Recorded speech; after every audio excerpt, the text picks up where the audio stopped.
messieurs, bonsoir. Merci de nous rejoindre à la une de ce journal. Les célébrations du 5 juillet, la fête de l'indépendance et de la jeunesse. Dans un message à l'occasion de ce double anniversaire, le président de la République souligne que la diversification économique et l'approfondissement de la démocratie sont aujourd'hui les nouvelles batailles de l'Algérie.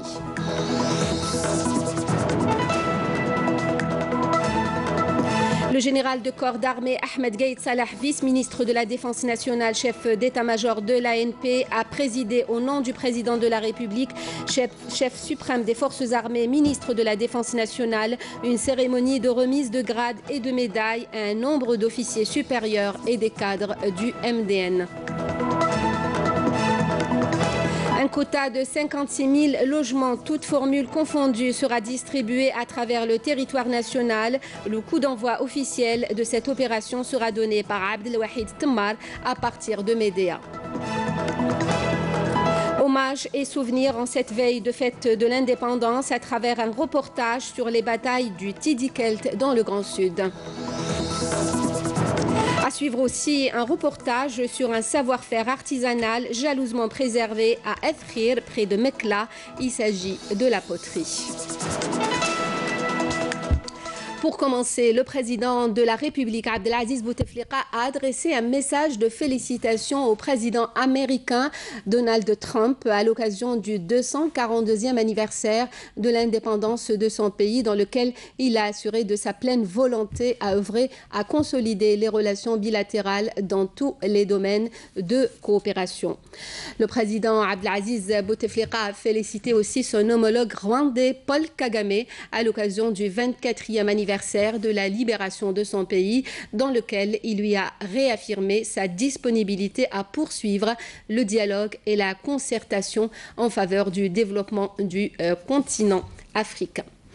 Je vous l'annonçais en titre, le message du président de la République aux Algériennes et aux Algériens à la veille du 5 juillet, la fête de l'indépendance et de la jeunesse. Le chef de l'État, qui s'incline à la mémoire des Chouhada et exprime sa reconnaissance aux Moudjahidines, souligne que la diversification économique et l'approfondissement de la démocratie sont aujourd'hui les nouvelles batailles de l'Algérie. Nejma Harch.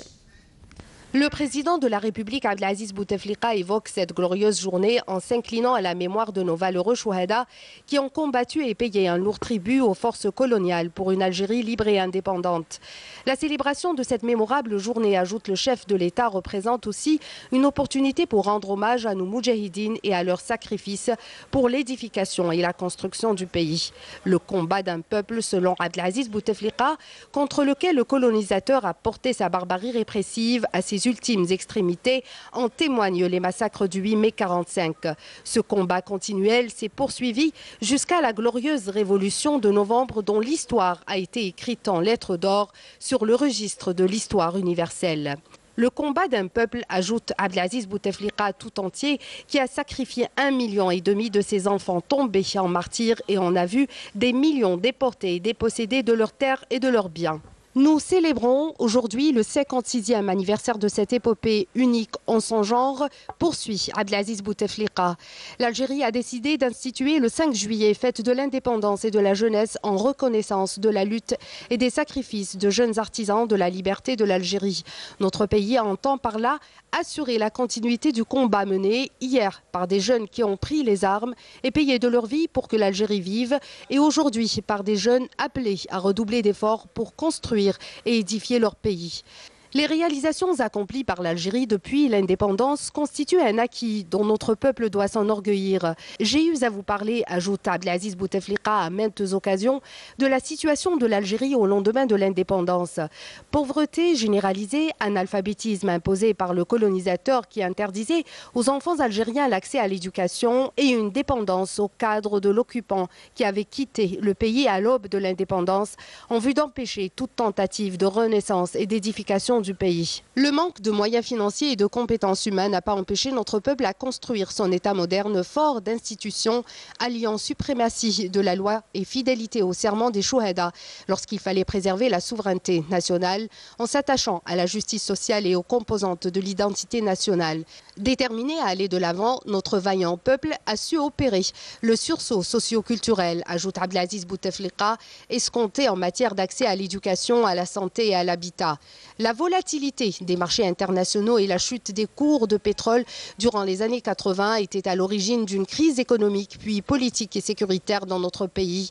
Une crise, ajoute le chef de l'État, multidimensionnelle, surmontée par notre peuple par amour pour sa patrie. Ainsi, et par la grâce de Dieu, l'Algérie a donné un autre exemple de dévouement de son peuple fidèle à sa religion de tolérance et uni au sein de sa patrie. Un peuple enclin à la concorde et à la réconciliation nationale, lesquels constituent désormais un modèle à suivre en matière de lutte antiterroriste. Je voudrais, par l'évocation de cette glorieuse épopée, ajoute le chef de l'État, œuvre de notre peuple, sur plusieurs pans de son histoire, adresser un message à nos jeunes en particulier. La volonté et l'amour de la patrie nous aident toujours à surmonter les difficultés et à relever les défis, quelles qu'en soient les proportions. Force est de rappeler qu'en dépit de toutes les réalisations accomplies, beaucoup reste encore à faire et nous aurons à relever les défis de la diversification de l'économie nationale pour nous affranchir de la dépendance démesurée aux hydrocarbures. Demeurons fidèles, poursuit Abdelaziz Bouteflika, au sacrifice des Chouhada et édifions une Algérie à la hauteur de leurs vœux et du potentiel que recèle ce grand pays. Voilà comment nous devons célébrer d'année en année le recouvrement de notre chère indépendance et rendre hommage à nos Chouhada qui ont libéré notre patrie. Voilà aussi comment ériger notre jeunesse en véritable acquis pour l'Algérie. Vive l'Algérie libre et indépendante et gloire à nos martyrs. Et à l'occasion de la célébration du 56e anniversaire de la fête de l'indépendance et de la jeunesse et conformément aux dispositions de l'article 91 alinéa 7 de la Constitution, conférant au président de la République le droit de grâce et le droit de remise ou de commutation de peine, le président de la République Abdelaziz Bouteflika a signé aujourd'hui un décret portant remise totale ou partielle de peine au bénéfice de personnes détenues condamnées définitivement ayant suivi un enseignement couronné de succès aux examens de la formation professionnelle, du brevet d'enseignement moyen, du baccalauréat ou de fin d'études universitaires au titre de l'année 2017-2018. Le président Abdelaziz Bouteflika a également signé un second décret présidentiel portant remise totale ou partielle de peine pour les personnes détenues ou condamnées définitivement ayant fait preuve de bonne conduite. Ces deux décrets présidentiels excluent de leur champ d'application les détenus condamnés pour des crimes de terrorisme, de subversion, de trahison, d'espionnage, de trafic de stupéfiants, de corruption, de trafic de fausse monnaie ou de contrebande, ainsi que les condamnés pour crimes ou délits ayant entraîné la mort ou pour coups et blessures avec port d'armes. Sont également exclus du bénéfice des dispositions de ces deux décrets les personnes condamnées définitivement pour avoir commis ou tenté de commettre les délits et crimes d'enlèvement, d'attentat à la pudeur avec ou sans violence sur la personne d'un mineur ou de viol.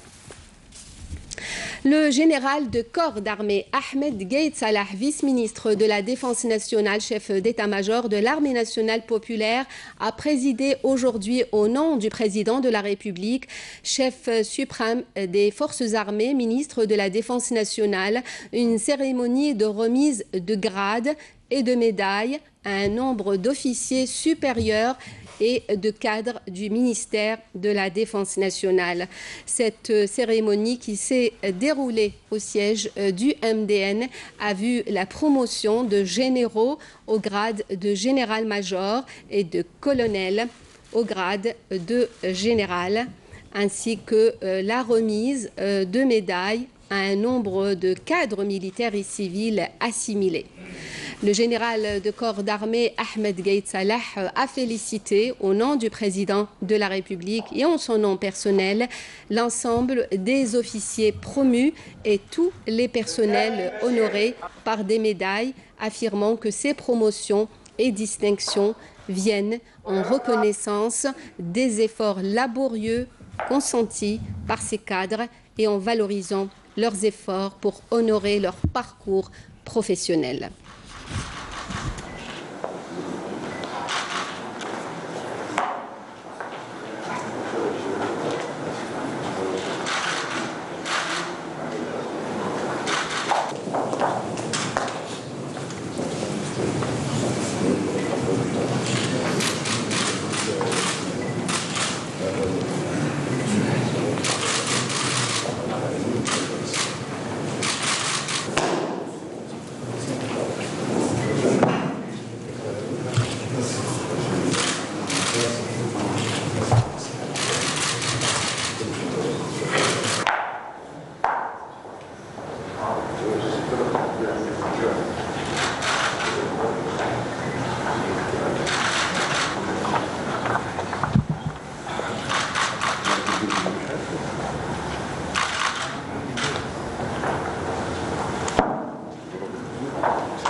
Je vous invite à écouter le général de corps d'armée Ahmed Gaïd Salah. أتشرف اليوم باسم فخامة السيد رئيس الجمهورية القائد الآية القوات المسلحة وزير الدفاع الوطني بالإشراف.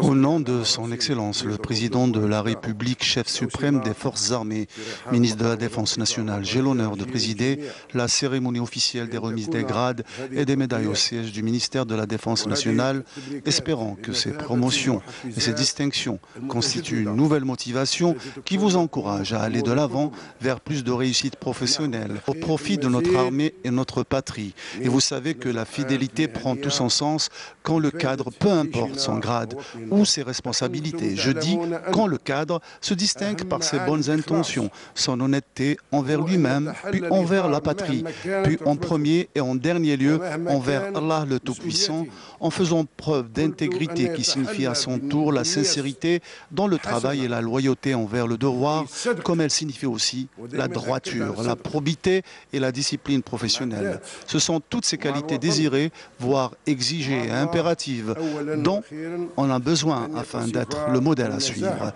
Tels sont les traits pour lesquels nous œuvrons avec l'aide d'Allah le Tout-Puissant et auxquels nous accordons une importance extrême, afin de les ancrer au sein des rangs de l'ANP, digne héritière de l'Armée de libération nationale.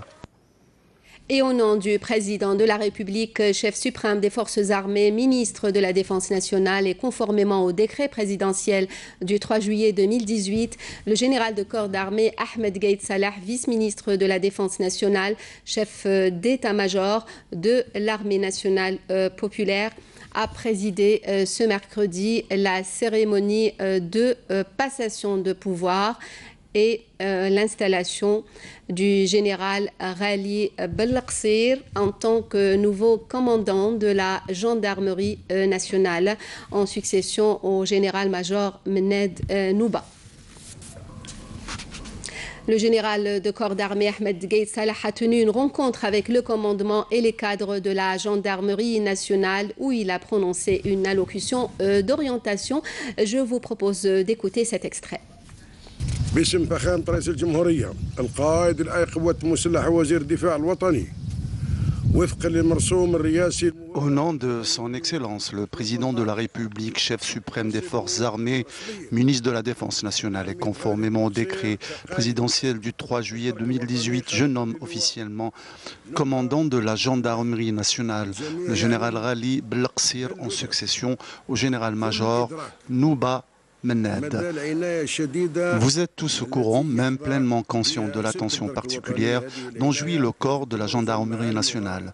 Une attention dont les grandes lignes se manifestent en veillant à réunir tous les facteurs de développement et d'adaptation avec la sensibilité et la particularité des missions qui lui sont assignées, ainsi qu'avec notre ferme volonté à en faire un pilier central dans la sécurisation et la stabilité du pays, conformément à la vision de son Excellence le Président de la République, chef suprême des forces armées, ministre de la Défense nationale, et ses orientations clairvoyantes à travers lesquelles il veille à ce que le corps de la gendarmerie nationale soit le trait d'union et lien avec le peuple, notamment dans les zones rurales et périurbaines, dans lesquelles les éléments de la gendarmerie nationale sont en contact quotidien avec leurs frères concitoyens, ce qui constitue une composante sécuritaire indispensable et un outil d'extrême nécessité au service de la nation et des lois de la République.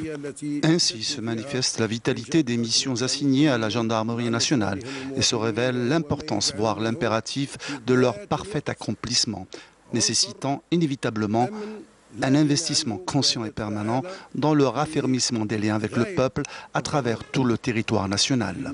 Je le réitère devant vous aujourd'hui, la responsabilité de conduire des hommes avec vive conscience, avec mérite professionnel, avec intégrité et loyauté en s'acquittant du devoir est une responsabilité de grande noblesse et d'extrême importance. Le ministre des Affaires étrangères, Abdelkader Msahel, a présidé aujourd'hui au siège de son ministère une cérémonie à l'occasion de la célébration du double anniversaire de la fête de l'indépendance et de la jeunesse. Après la levée du drapeau national et la lecture de la Fatiha du Saint-Coran, Abdelkader Msahel, accompagné des cadres du ministère, a déposé une gerbe de fleurs au pied de la stèle commémorative à la mémoire des Chouhada.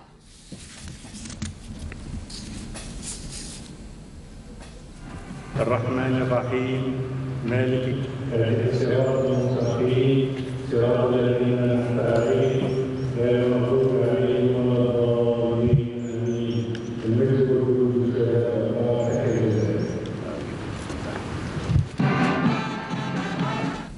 Au chapitre de la coopération, le ministre des Affaires étrangères, Abdelkader Msahel, a reçu aujourd'hui au siège de son département le ministre chargé du Commonwealth et des Nations Unies au bureau des Affaires étrangères du Royaume-Uni et de Grande-Bretagne et d'Irlande du Nord, Lord de Wimbledon, Tariq Mahmoud Ahmed.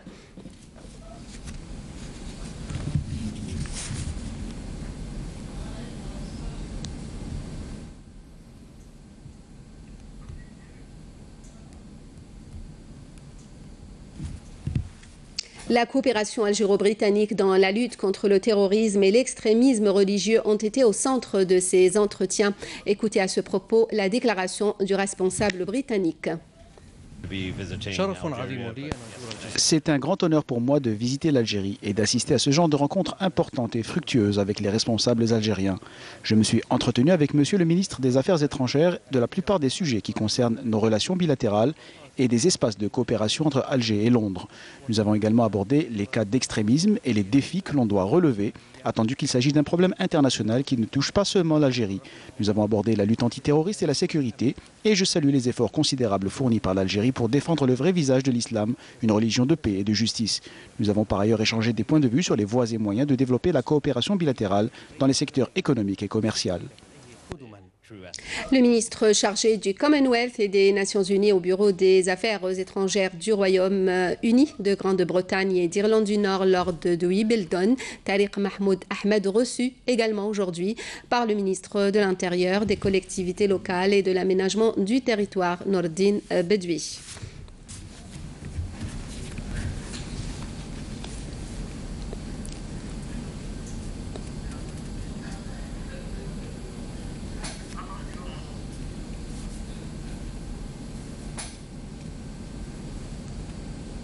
Et à la veille de la célébration du double anniversaire de la fête de l'indépendance et de la jeunesse et dans le cadre du programme du président de la République, Abdelaziz Bouteflika, le ministre de l'Habitat, de l'Urbanisme et de l'Urbanisme, Abdelwahid Temmar, présidera ce soir la cérémonie de remise des clés aux bénéficiaires de nouvelles habitations. Un quota de 56 000 logements, toutes formules confondues, sera distribué à travers toute l'Algérie. Le coup d'envoi officiel de l'opération sera donné par le premier responsable du secteur à partir de Médéa. Toujours dans le cadre des festivités du 5 juillet, l'association du 8 mai 45 a rendu hier un hommage à l'armée nationale populaire, digne héritière de l'armée de libération nationale. Cet hommage a été dédié au président de la République, chef suprême des forces armées, ministre de la Défense nationale, en présence de la famille révolutionnaire et des représentants de la société civile. Karim Haïfa. Un vibrant hommage rendu à l'armée nationale populaire, digne héritière de l'armée de libération nationale. À sa tête, le président de la République, Abdelaziz Bouteflika, ministre de la Défense nationale et chef suprême des forces armées. Un hommage pour le travail remarquable accompli par cette institution depuis l'indépendance de l'Algérie. Une cérémonie empreinte d'émotion pour toute la famille révolutionnaire.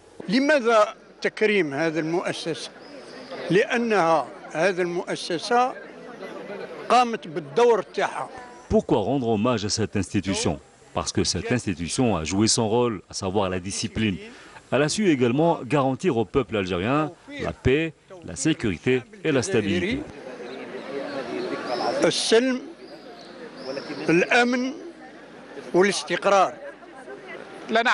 un grand honneur pour nous aujourd'hui de rendre hommage à l'armée nationale populaire, qui est la colonne vertébrale de l'État algérien.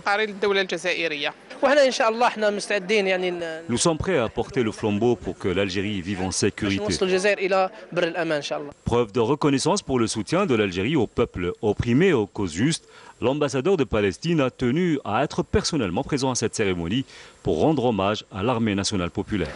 À l'occasion de cet heureux événement, cher à nos cœurs, celui de l'indépendance de l'Algérie, je peux vous dire que cela nous pousse à avoir de l'espoir et que malgré les méfaits du colonisateur et de sa politique d'oppression, il viendra un jour où il échouera et se brisera. Et je tiens par ailleurs à féliciter le peuple algérien, à sa tête le président Bouteflika, ainsi que le gouvernement algérien et l'armée algérienne pour cette heureuse occasion. Vous savez, pour nous, l'unité de l'Algérie, c'est l'unité de la Palestine. La force de l'Algérie, c'est une force pour la Palestine. L'Algérie qui vit et qui vivra toujours dans nos esprits et dans nos cœurs en Palestine. Un film documentaire produit par la télévision algérienne a été projeté au cours de cette cérémonie d'hommage, un documentaire historique qui retrace fidèlement le combat et la lutte du peuple algérien aux côtés des moudjahidines de l'armée de libération nationale dans sa quête d'indépendance et de liberté. L'Algérie indépendante fête demain son 56e anniversaire, une indépendance arrachée après une des plus grandes révolutions du XXe siècle, une guerre qui fut le couronnement de la longue lutte du peuple algérien contre le colonialisme français et qui a abouti à la libération au prix de grands sacrifices, au prix du sang de centaines de milliers d'Algériens. Évocation Nesrine Ben Saïdi.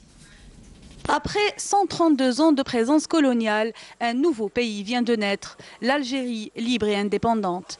Le 5 juillet 1962, une date mémorable qui marque la fin de l'occupation coloniale française. Ce jour-là, ils étaient des milliers à fêter l'indépendance, des drapeaux sortent de toutes parts, l'enthousiasme est indescriptible, une marée humaine, des hommes, des femmes et même des enfants crient leur joie. Les combattants de l'armée de libération nationale ALN paradent dans les rues, les exilés préparent leur retour et les chefs politiques s'apprêtent à endosser le costume de gouvernant avec l'indépendance arrachée après plus de 7 années de guerre et la victoire du oui au référendum d'autodétermination avec un taux de plus de 99% en faveur de l'indépendance du 1er juillet 62. Le 5 juillet 1962 a concrétisé une victoire acquise depuis la signature des accords d'Évian entre la France et le gouvernement provisoire de la République algérienne, le GPRA, le 18 mars 1962. Le fruit des sacrifices avait déjà commencé à se traduire au moment du cessez-le-feu au lendemain. Ahmed Ben Bella devint alors le premier président de la République algérienne au lendemain de l'indépendance, emprisonné depuis 1956 à 1962. Et il a même été accueilli à l'ONU où l'Algérie est officiellement reconnue. Le peuple algérien qui a connu, vécu et souffert bien des guerres veut de toutes ses forces contribuer à bâtir solidement les assises de la paix. En l'accueillant parmi vous, vous lui avez ainsi prouvé votre confiance. L'Algérie fête ses 56 ans d'indépendance, une date historique qui exprime l'attachement du peuple algérien à sa terre, sa patrie et sa liberté. Une liberté payée par le sang des martyrs. Et à la veille de la fête de l'indépendance, hommage et souvenir, le souvenir du sacrifice des Algériens, la prise d'In Salah en 1899 par l'armée coloniale a eu lieu après de grandes batailles dans l'hostile désert du Sidi Kelt. Voyez ce reportage de Siham Kenouch. C'est aux portes de la ville de In Salah que la montagne du Lion observe en silence les dalles de béton qui couvrent avec modestie les corps de nos martyrs, ici dans le cimetière de Fguiguira. L'armée coloniale française avait du mal à entrer dans le Sidi Kelt. Le climat ne s'y apprêtait point. Mais un jour en hiver, cette armée a avancé. Alors de Higgston, les plus forts mairies sortent faire face à l'ennemi. Ils ont été anéantis et laissés au vent et au soleil. Le sable les a recouverts. Et puis un jour, un grand vent les révéla aux yeux des enfants de l'indépendance. La bataille de Fguiguira était dirigée par Bajouda Mehdi et Sidi Baba. C'était en 1899. Il y avait un très grand déséquilibre entre les deux camps. L'armée française, avec son capitaine Pain, était beaucoup plus forte. Les gens d'ici avaient des armes traditionnelles. Et du coup, ils sont tous morts. Et après cela, eh bien, In Salah était prise. Et l'armée française pénètre pour la première fois à In Salah. Et elle s'installe dans le fort de Bajouda. Actuellement, le monument est un musée. Après la chute de la ville de In Salah, l'armée française s'est installée ici, dans la Kasbah de Bajouda. C'était un lieu ou un centre de commandement militaire. Il faut savoir que Qsar Bajouda était en fait à l'origine un dépôt pour le blé et les dattes.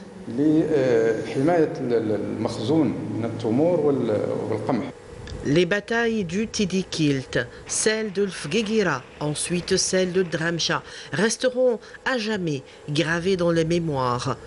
Les deux cimetières témoignent de la résistance menée par les habitants du Sidi Kelt. La question des migrants sera le sujet ce soir de l'émission. Notre invité, Fria Lassari, reçoit Hassan Qassimi, le directeur chargé du dossier de la migration au niveau du ministère de l'Intérieur. Je vous propose d'écouter cet extrait. Les migrants en situation illégale ont les mêmes droits que n'importe quel citoyen algérien et il n'y a pas de problème. Maintenant, le chapitre de cette convention internationale concernant les migrants en situation illégale, cette convention a été élaborée dans l'esprit d'une situation normalisée. Et on n'est pas dans ce cadre. Parce que la convention internationale concernant les droits des migrants en situation légale ou illégale, et particulièrement pour ceux qui sont en situation légale, le point fondamental, c'est la mobilité des travailleurs. Nous ne sommes pas dans ce cas de figure de mobilité des travailleurs, nous sommes dans un cas de figure où nous sommes en face d'un déplacement de population. L'émission est à suivre juste après le journal de 20h ce soir sur Canal Algérie. L'été est synonyme de canicule au sud du pays. Les températures qui frôlent facilement les 50 degrés rendent le quotidien très difficile dans ces régions, mais les gens du sud ont toujours su s'y adapter. Le rythme de vie ralentit et les horaires dans les administrations s'adaptent aussi. Illustration à Tindouf avec Naïma Haouch. Tindouf passe à l'heure d'été. Les conditions climatiques contraignent les populations du Grand Sud algérien à un rythme de vie différent à celui du Nord. L'application de l'horaire de travail de 7h à 15h au niveau des administrations notamment a pour but d'éviter aux travailleurs la canicule de la mi-journée. Oui, ces nouveaux horaires nous arrangent puisqu'il fait très chaud ici. L'horaire d'été est parfait pour nous. C'est un programme routinier. On s'y est habitué. Alhamdoulilah, le programme d'été nous convient, surtout pour les travailleurs. Pour nous, les citoyens, c'est bien aussi. Comme ça, on vient plus tôt et on fait ce qu'on a à faire. L'activité au sud du pays ralentit en raison de la hausse des températures. Les citoyens, eux, sont plutôt matinaux. Ils préfèrent donc sortir très tôt de chez eux pour vaquer à leurs occupations, d'où l'aménagement de ces nouveaux horaires de travail.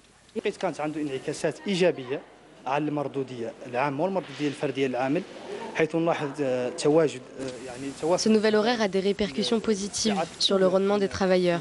Nous avons constaté l'affluence des clients dès les premières heures du matin pour éviter la canicule. Nous avons par contre constaté un ralentissement dès l'après-midi.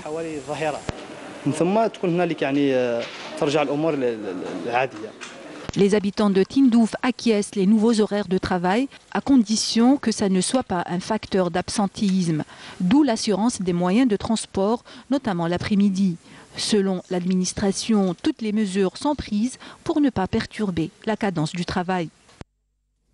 Un terroriste s'est rendu ce mercredi aux autorités militaires de Tamanrasset. C'est ce qu'annonce le ministère de la Défense nationale. Il s'agit du dénommé Ghadir Mohamed Salah dit Abu Hamza qui avait rallié les groupes terroristes en 2014.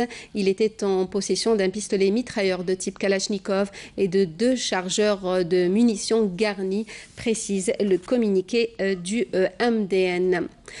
Abdou Serwani, notre confrère de la radio Chaîne 3, nous a quittés brutalement à l'âge de 58 ans, journaliste sportif, un professionnel passionné de tous les sports, très apprécié par tout le monde. L'enterrement a eu lieu après la prière d'Al-Asr au cimetière d'El Madania à Alger. Nos pensées vont ce soir à sa veuve, son petit garçon et à tous ses collègues.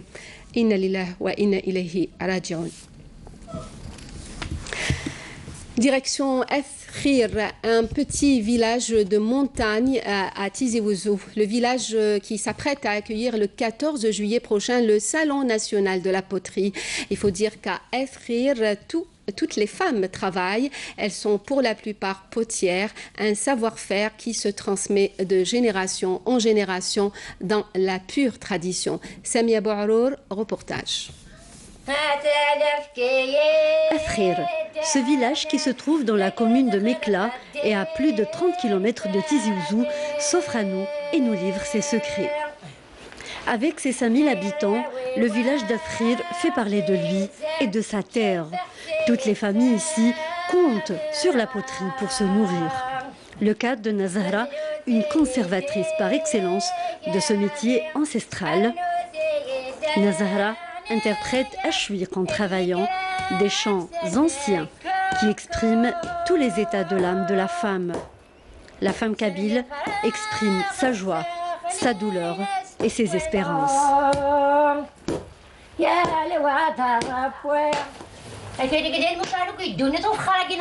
Ce métier, je l'ai commencé très jeune, avant l'âge de 11 ans.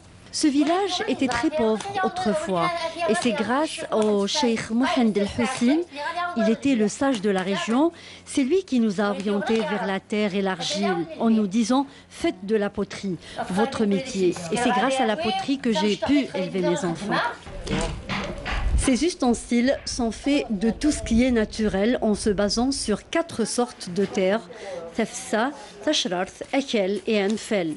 On la pétrit à l'ancienne, pas de machine ni produits chimiques ici.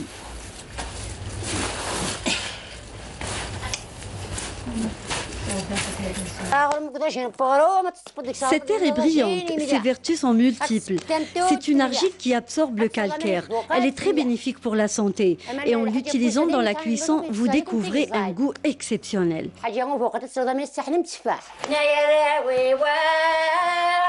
Un savoir-faire exceptionnel, des mains de fée. En un tour de magie, la pièce est déjà façonnée.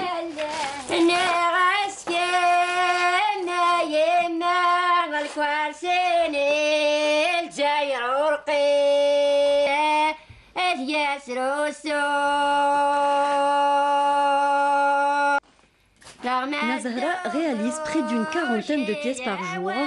Tout est fait main, avant de les faire cuire à l'ancienne sur un feu de bois.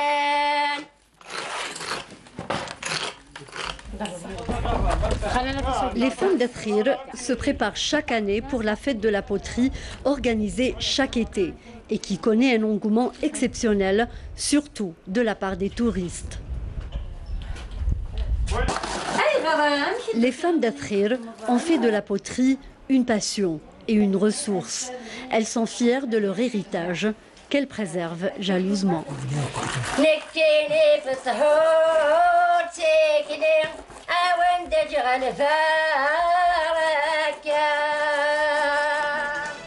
Ainsi s'achève